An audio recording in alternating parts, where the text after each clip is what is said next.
guest tonight. I am Jomel, your host for tonight. Hi, Jomel. Also known as the baby face.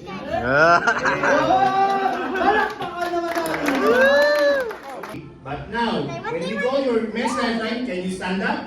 So, may I call on the Lady of the Valley Men's Lifeline?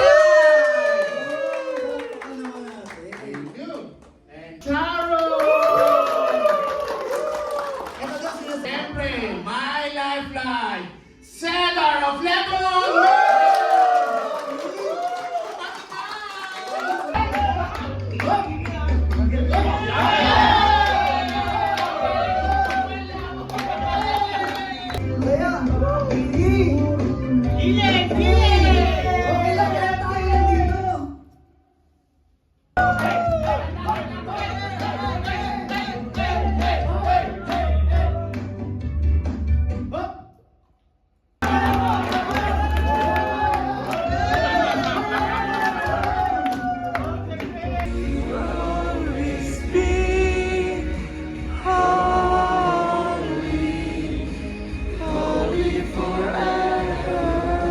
Title po ng sharing ko tonight is A Man After God's Own Heart this Christmas. They believe that he is a man after God's own heart. So sa Acts 13:22, a man after my own heart. He will do everything I want him to do. As we celebrate Christmas, let us remember that it is not about just food. It is not just about gift. It is not just about laughter. It is not just about reunion. It is about our Savior and King. Yeah.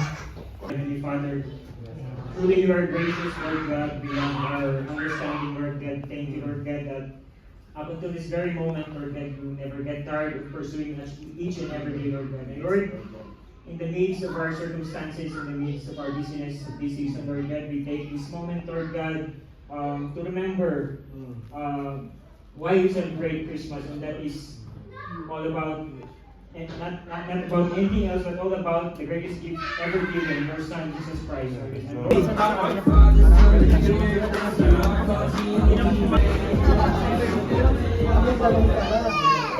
Kulang sa sini, bro.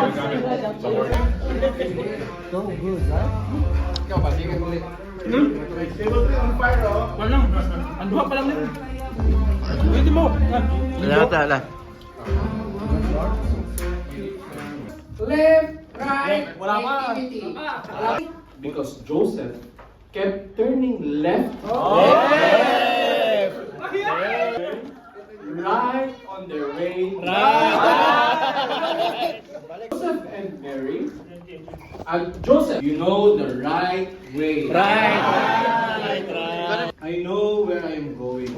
I left my mother, but I'm following the star. Right in the middle.